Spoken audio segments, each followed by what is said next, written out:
नमस्कार, yes news महाराष्ट्रमध्ये आपल्या सर्वांचे स्वागत। अख्खा निवडणूकभर राष्ट्रवादीची लोक आणि शिवसेनेची लोक वंचितच्या विरोधात प्रचार करत होते की वंचित बहुजन आघाडी ही भाजपची बी टीम करत होते की नव्हते।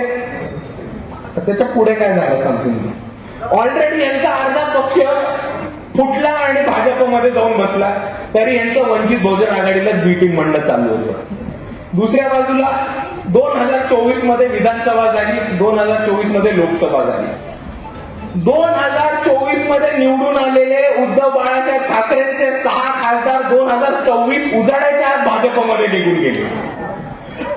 आज काही आमदार भाजपमध्ये जाण्याच्या मार्गावरती आहेत। दुसऱ्या बाजूला आपण सर्वच चर्चा ऐकतोय की राष्ट्रवादी काँग्रेस शरद पवार गट या गटाचे आमदार आणि खासदार भाजपमध्ये जाण्याच्या मार्गावरती आहेत। मग ती बातमी थांबली की नवीन बातमी येते, नाही खासदार आणि आमदार जाण्याच्या मार्गावर नाहीये, शरद पवारांसकट अख्खी राष्ट्रवादी ही भाजपमध्ये जाण्याच्या मार्गावरती आहे, अशी एक नवीन बातमी येते।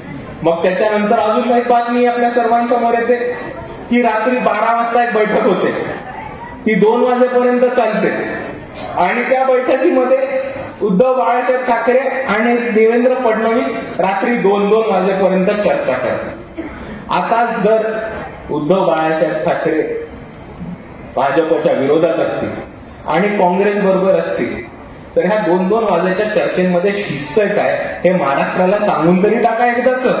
तुमच्यावर विश्वास ठेवायचा की नाही ठेवायचा, आणि विश्वास ठेवायचा की नाही ठेवायचा वरनं माझ्या पुढचं लक्षात आलं की मागच्या महिन्यात महाराष्ट्रामध्ये एक लग्न झालं होतं आणि ते लग्न बरंच गाजलं होतं आणि ते बरंच चर्चेत आलं होतं। असा विषय झाला की महाराष्ट्राला मध्ये ज्यांना जाणते राजे म्हटलं जातं आणि ज्यांनी इतकं वर्ष पुरोगामी राजकारण करण्याचं नाटक केलं असे शरद पवार यांची नात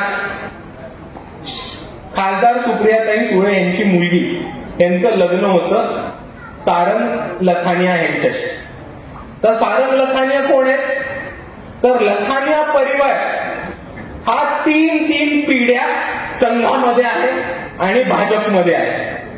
आताच नुकतीच ही एमएलसीची म्हणजे विधान परिषदेची निवडणूक झाली तेव्हा सारंग लखानियांचे वडील हे बिनविरोध एमएलसी म्हणजे विधान परिषदेवरती निवडून गेले।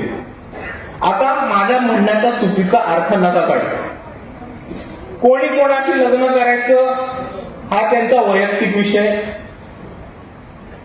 संविधानाने त्यांना अधिकार दिलाय आणि हा त्यांचा वैयक्तिक विषय आणि तो 100% वैयक्तिक विषय राहणार आहे।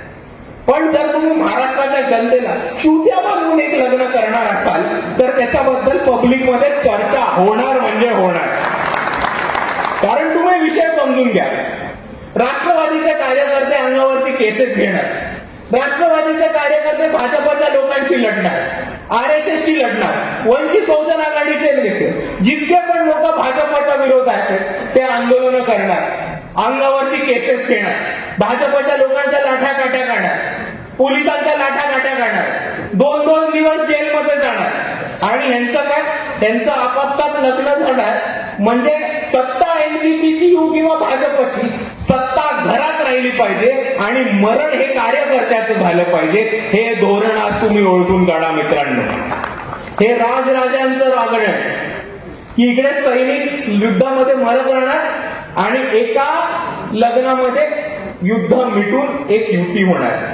आणि मी परत म्हणतो, कोणाची कोणा लग्न करणार हा त्यांचा वैयक्तिक विषय आहे, पण जर इतके वर्ष तुमचा पारंपरिक शत्रू असेल, तुम्ही एकमेकांच्या कार्यकर्त्यांवरती केसेस टाकत असाल, तुमच्या युद्धामध्ये तुमच्या राजकीय भांडणामध्ये ते कार्यकर्त्यांचं मरण होत असेल आणि सत्ता, पैसा आणि कारखाने हे कोणत्याही परिस्थितीत घरी राहायला पाहिजेत म्हणून तुम्ही एका रात्रीत हे सत्तेचं सातं लोटं करत असाल तर महाराष्ट्राची जनता तुम्हाला माफ नाही करणार, एवढं मी नक्कीच आज तुमच्या सर्वांसमोर सांगू इच्छितो। तुमची साथ आमची यस न्यूज महाराष्ट्र चॅनलला लाईक करा व सबस्क्राईब करायला विसरू नका।